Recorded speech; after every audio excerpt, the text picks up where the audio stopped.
இன்னைக்கு நம்மளுடைய சேனல்ல நம்ம பார்க்க போற விஷயம் என்ன அப்படின்னு பார்த்தீங்கன்னா, எய்ட்ஸ் நோயால் பாதிக்கப்பட்ட பெண்ணை எப்படி கண்டுபிடிப்பது? இதை பத்தி தான் நாம இந்த வீடியோல பார்க்க போறோம். வாங்க வீடியோக்குள்ள போகலாம். எய்ட்ஸ் அப்படிங்கிற நோயை பரப்பக்கூடிய ஹெச்ஐவி வைரஸ் வந்து ஒரு பெண்ணுக்கு வந்தாலும் சரி, இல்லை யாருக்கு வந்தாலும் சரி, சில பல சிம்டம்ஸ்லாம் வந்து அது வெளிப்படுத்தும். ஸோ அப்படி எந்த மாதிரியான சிம்டம்ஸ்லாம் வெளிப்படுத்தும் அப்படிங்கிறத வந்து முதல்ல பார்ப்போம். ஸோ அதுக்கப்புறம் வந்து பெண்களுக்கு இருந்தால் அதை நம்ம எப்படி கண்டுபிடிக்கிறது அப்படிங்கிறதையும் தொடர்ந்து அதோடய பார்ப்போம். ஓகேவா? ஸோ ஃபர்ஸ்ட் என்னென்ன சிம்டம்ஸ்லாம் இருக்குங்கிறத பார்த்தலாம். ரேபிட் வெயிட் லாஸ், அதாவது கடகடன்னு வெயிட் வந்து நமக்கு கம்மியாயிட்டே வரும். ஃபீவர் ஆர் நைட் ஸ்வெட், இரவு நேரத்தில் வந்து நமக்கு காய்ச்சலும் வேர்வையும் வந்து அதிகமாக வரும். எக்ஸ்ட்ரீம் டயர்ட்னஸ், அதிகப்படியான உடல் சோர்வு ஏற்படும். Diarrhoea that last for more then a week, அதாவது மலச்சிக்கல் வந்து அதிகமாக, அதாவது வயிற்றுப்போக்கு வந்து அதிகமாக ஒரு வாரத்துக்கு மேலே தொடர்ந்து வந்துக்கிட்டே இருக்கும். அதுக்கப்புறம் ஷார்ட் டேர்ம் மெமரி லாஸ், நமக்கு ஞாபக மறதி அதிகமாக இருக்கும். ஸோ அதுக்கப்புறம் வந்து பார்த்திங்கன்னா பெண்களுக்கு வந்து குறிப்பாக இந்த ப்ராப்ளம் வரும், அதாவது ஃப்ரீக்வெண்ட் ஈஸ்ட் இன்ஃபெக்ஷன்.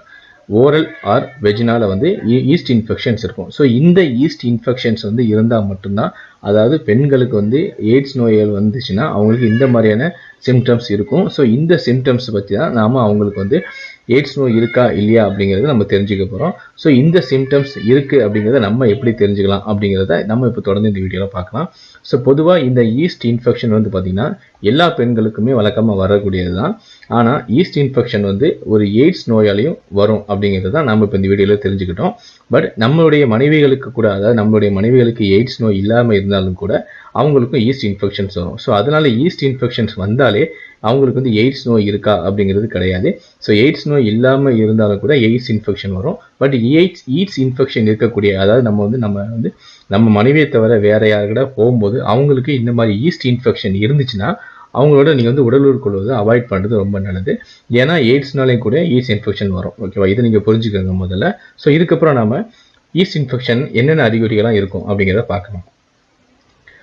ஸோ முதல் அறிகுறி என்ன அப்படின்னு பார்த்தீங்கன்னா, ஈஸ்ட் இன்ஃபெக்ஷன் வந்துச்சுன்னா vaginal discharge that is typically thick, அதாவது அவங்களுடைய பிறப்புறுப்பு வந்து வடியக்கூடிய திரவத்து வந்து பார்த்திங்கன்னா வழக்கமாக அது தின்னாக தான் இருக்கும்.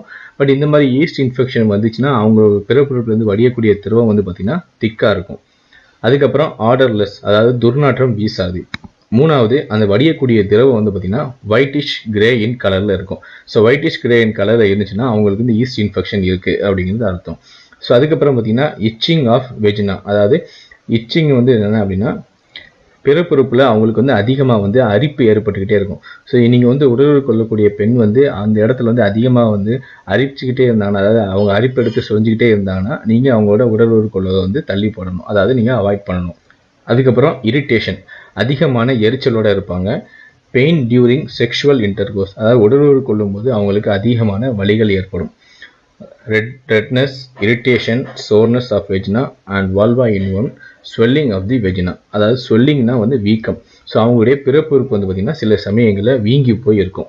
ஸோ இதுதான் வந்து பார்த்திங்கன்னா ஒரு பெண்ணுக்கு ஈஸ்ட் இன்ஃபெக்ஷன் ஏற்பட்டுச்சுன்னா அவங்களுக்கு இந்த மாதிரியான சிம்டம்ஸ் இருக்கும். ஸோ ஈஸ்ட் இன்ஃபெக்ஷன் எய்ட்ஸ் மூலமாக வரும். ஸோ அதனால் இந்த ஈஸ்ட் இன்ஃபெக்ஷன் இருக்கக்கூடிய பெண்கள் கிட்ட நீங்கள் வந்து உடலுறவு வைத்துக் கொள்வதை நீங்கள் அவாய்ட் பண்ணணும். ஸோ தொடர்ந்து இந்த மாதிரியான விஷயங்களும் ஹெல்த் ரிலேட்டட் சம்மந்தமான விஷயங்கள்லாம் நீங்கள் தெரிஞ்சுக்கணுன்னா மறக்காமல் நம்மளுடைய சேனலை சப்ஸ்கிரைப் பண்ணுங்கள். எதாவது பற்றி தெரிஞ்சுக்கணுன்னா கமெண்ட் பண்ணுங்கள். தேங்க்யூ.